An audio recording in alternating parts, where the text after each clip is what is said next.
Bluebird ചാനലിലേക്ക് സ്വാഗതം.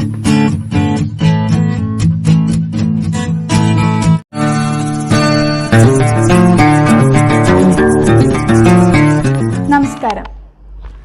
സ്വന്തമായി ആശയങ്ങൾ ഉള്ളപ്പോൾ എന്തിന് മറ്റുള്ളവരുടെ ആശയങ്ങൾ തേടിപ്പോകണം എന്നതായിരുന്നു പ്രസിദ്ധനായ സ്പെൻസറുടെ വാദം. സ്വന്തം ജീവിതത്തിൻ്റെ ഞെരുക്കങ്ങൾ മറ്റുള്ളവർ അറിയാതിരിക്കാൻ വല്ലപ്പോഴും ഏകാന്തവാസം നല്ലതാണെന്ന് സ്പെൻസർ പറഞ്ഞു. സാഹസികത വളർത്തുക എന്ന ജീവിത ധൈര്യത്തിൻ്റെ ഈ ചിന്ത മനോഹരമാണ്. താഴെ ഒരു കവിതയിലെ വരികളും ചിന്തിപ്പിക്കുന്നതാണ്. ജീവിതത്തിൻ്റെ കാൽപ്പാടുകൾ പിന്തുടർന്ന് ഞാൻ ഇവിടെ വരെ എത്തി. ഇരുട്ടും മഴയും കൂടുന്നു. കാലടികൾ മുന്നോട്ട് വയ്ക്കാൻ പറ്റുന്നില്ല. അവസാനിക്കുന്നത് എൻ്റെ വഴിയോ എൻ്റെ യാത്രയോ. ചില പേജുകൾ കീറിക്കളയണം, ചിലത് മടക്കി വയ്ക്കണം, ചിലത് ഇടയ്ക്കിടെ വായിക്കണം, ചിലത് ഓർക്കാനേ പാടില്ല, മറന്നേ പറ്റൂ. എത്ര ഉയരത്തിൽ പറന്നാലും ഇര പിടിക്കാൻ ഭൂമിയിലേക്ക് ഇറങ്ങി വരണമെന്ന് പഠിപ്പിക്കുന്ന കഴുകൻ. എത്ര ചെളിയിലാണെങ്കിലും ഭംഗിയുള്ള പൂക്കളുണ്ടാകണം എന്ന് പഠിപ്പിക്കുന്ന താമര. എത്ര ചെളിയിലാണെങ്കിലും പഴത്തിന് മധുരമുണ്ട് എന്ന് പഠിപ്പിക്കുന്ന വാഴ. എത്ര ഭംഗിയുണ്ടായാലും വീണുടഞ്ഞാൽ തകർന്നു പോകുമെന്ന് പഠിപ്പിക്കുന്ന കണ്ണാടി.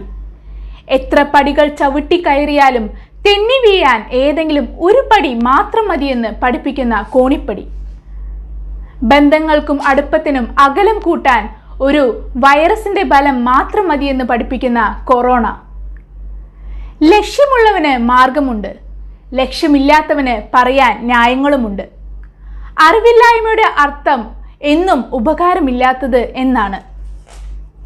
എൻ്റെ ജീവിതത്തിൻ്റെ കപ്പിത്താൻ ഞാൻ തന്നെ എന്ന ചിന്ത വിജയപാതയിലെ വിളക്കുകളാണ്. നേരിടാൻ തയ്യാറായി ഒരു മനസ്സ് നമുക്കുണ്ടെങ്കിൽ കീഴടങ്ങി തോറ്റ് നമ്മുടെ മുന്നിൽ നിൽക്കുന്ന ഒരു ലോകം നമുക്ക് കാണാം. മുന്നിൽ വെച്ച കാലുകൾക്ക് അഹങ്കാരം വേണ്ട, കാരണം അത് ഉടൻ പിന്നിലാകും. പിന്നിൽ വെച്ച കാലിന് ലജ്ജയോ ദുഃഖമോ വേണ്ട, കാരണം അത് ഉടൻ മുൻപിലാകും. സങ്കടങ്ങൾ തിരിച്ചറിവുകൾ നൽകുന്നു, അത് മനസ്സിലാക്കുക.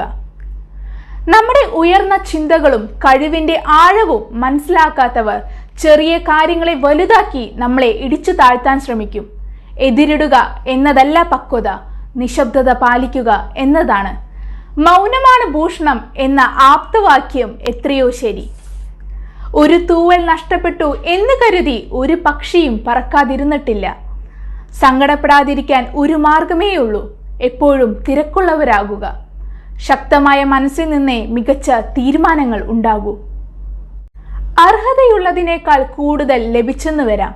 അത് നിയന്ത്രണ വിധേയമാക്കാനുള്ള പക്വത ഉണ്ടാകണം. അല്ലെങ്കിൽ വെള്ളം അധികം ലഭിച്ച് ചീഞ്ഞു പോകുന്ന ചെടികളെ പോലെയാകും. മനസമാധാനം ഒരിക്കലും നമ്മെ തേടി വരില്ല, കാരണം അത് നമ്മുടെ കയ്യിൽ തന്നെയുണ്ട്. അതറിയണമെങ്കിൽ ആരെയും അമിതമായി സ്നേഹിക്കാനോ വിശ്വസിക്കാനോ പാടില്ല. ഓർക്കുക, സന്തോഷം സങ്കടത്തിൻ്റെയും സങ്കടം സന്തോഷത്തിൻ്റെയും മുന്നോടിയാണ്. നിങ്ങൾ ശ്രമിക്കുന്നു എന്നുള്ളതിൻ്റെ തെളിവാണ് പരാജയം. പരാജയമുണ്ടായാൽ കാരണങ്ങൾ പലതുമുണ്ടാകാം, അതിൻ്റെ വിവരണങ്ങളും ഒത്തിരി ഉണ്ടാകാം. പക്ഷേ വിജയിക്കുന്നവന് ഒരു കാര്യമേ പറയാനുള്ളൂ, ഞാൻ വിജയിച്ചു എന്ന് മാത്രം. സാഹചര്യമല്ല, തിരഞ്ഞെടുക്കലാണ് വിജയത്തിനെ നിശ്ചയിക്കുന്നത്. ആത്മീയ ചിന്തയിൽ സമ്പന്നനായവൻ ആഘോഷ ചിന്തകൾക്ക് എതിരെയായിരിക്കും. സമ്പന്നതയിൽ ആഗ്രഹം കൂടി അതിനായി ആത്മീയ ചിന്തയിൽ മുഴുകുന്നതിനെ ചതി എന്ന് പറയുന്നു. ചെകുത്താനിൽ വിശ്വസിക്കാത്ത മതങ്ങളില്ല, ദൈവങ്ങളിൽ വിശ്വസിക്കാത്ത മതങ്ങളുമില്ല. ഇരുകൂട്ടരും നിലനിൽപ്പിന് ആവശ്യമാണ്. ഇവിടെയാണ് മനുഷ്യന്റെ ആത്മവിശ്വാസം പാളിപ്പോകുന്നത്. ദാഹിക്കുന്നവൻ കിണറ്റിൻ കരയിലെത്തും. ദാഹിക്കുന്നവനെ അന്വേഷിച്ച് കിണർ പോകാറില്ല. മരണത്തിന് ശേഷമുള്ള സ്വർഗത്തിനേക്കാൾ ഭംഗി മരണത്തിന് മുൻപുള്ള സ്വർഗത്തിനാണെന്ന് തിരിച്ചറിവ് നമുക്ക് എന്നാണ് ഉണ്ടാകുക? ധർമ്മങ്ങളെയും നീതിസാരങ്ങളെയും സ്വന്തം ബുദ്ധി കൊണ്ട് വിവേചിച്ചറിഞ്ഞാൽ പ്രായോഗികതയ്ക്ക് ധൈര്യവും ശക്തിയും കൂടും. പ്ലാസ്റ്റിക് പൂക്കൾക്കും മെഴുകുതിരികൾക്കുമിടയിൽ ദൈവങ്ങളെ അന്വേഷിക്കരുത്, ഒരിക്കലും കാണാനാകില്ല. നീതിമാന്റെ രക്തത്തിന് വില പറഞ്ഞവരെ പ്രകൃതി ശിക്ഷിച്ച ചരിത്രമാണ് നമ്മൾ കേട്ടിട്ടുള്ളത്. സമൂഹത്തിൽ നിന്ന് പുറത്താക്കണം എന്നു പറഞ്ഞ പുറത്താക്കപ്പെട്ട എല്ലാ അന്ധവിശ്വാസങ്ങളും ഇന്ന് എല്ലാ വീടുകളിലും സുരക്ഷിതമാണ്. ജീവിതത്തിൻ്റെ തിളക്കം ഒരു വ്യക്തിയുടെ വിവേചനത്തിൻ്റെയും തിരിച്ചറിവിൻ്റെയും കൂടിച്ചേരലാണ്. വിഷമഘട്ടത്തിൽ വിഷമം കൂട്ടാനായി വരുന്നവരാണ് മിക്കവരും. അല്പം വെളിച്ചമുണ്ടെങ്കിൽ ധൈര്യത്തിൻ്റെ ഭാവത്തിൽ ആത്മവിശ്വാസം ഉള്ളിൽ നിന്ന് കളയുന്നവരാണ് ഭൂരിപക്ഷവും. ഓർക്കുക, ജീവിത വിഷമഘട്ടങ്ങളിൽ ആർക്കും നമ്മോട് ഉള്ളിൽ തട്ടിയ വേദന ഉണ്ടാകാൻ വിഷമമാണ്. സ്വന്തം വഴികളിലെ ഒഴുക്കാണ് എല്ലാവർക്കും പ്രാധാന്യം. ഞാൻ പോകുന്ന വഴികളിലെ വിളക്ക് തൽക്കാലം കെടുത്തി പുതിയ വഴി പറഞ്ഞു കൊടുക്കുന്നവരാണ് സമാധാനം നൽകുന്നവരും ഉപദേശം നൽകുന്നവരും ശ്രമിക്കുക. കാരണം സ്വന്തം വഴികളിലെ വെളിച്ചം കണ്ട് ഉപദേശം കേൾക്കുന്നവർ തൻ്റെ വഴിയിൽ കൂടി വന്നാലോ എന്ന പേടി. തളരാത്ത മനസ്സില്ല, ഒപ്പം ഉണരാത്ത മനസ്സുമില്ല. വിങ്ങുന്ന ഹൃദയമാണ് വിറയലോടെ സന്തോഷം പിന്നീട് ആസ്വദിക്കുന്നത്. ആർക്കും ആരോടും കടപ്പാടില്ലാത്ത ബന്ധങ്ങളിലെ ഗാഢത കുറയ്ക്കണം. കാരണം ചിരട്ടയിൽ നിന്ന് തേങ്ങ പുറത്തു വന്നാലേ വെളിച്ചെണ്ണ ലഭിക്കൂ. ടീസ്പൂൺ എത്ര മധുരം കോരിയാലും ടീസ്പൂണിന് മധുരം എന്താണെന്ന് അറിയില്ല. കൂടെയുള്ളവർ ടീസ്പൂണുകളാണെങ്കിൽ നമ്മെ അവർ എങ്ങനെ തിരിച്ചറിയും? ഗുണമില്ലാത്തവൻ്റെ രൂപം, സിദ്ധിയില്ലാത്തവൻ്റെ വിദ്യ, നന്മ ചെയ്യാത്തവൻ്റെ ധനം, എപ്പോഴും കുറ്റങ്ങൾ കണ്ടുപിടിക്കുന്നവൻ്റെ അറിവ് എല്ലാം ചത്തതാണ്. ആകാശം ഇരുട്ടിയാലേ നക്ഷത്രങ്ങൾക്ക് തിളക്കം കൂടും. പ്രശ്നങ്ങൾ വരുമ്പോഴാണ് നല്ല പരിഹാരങ്ങൾ ഉണ്ടാകുന്നത്.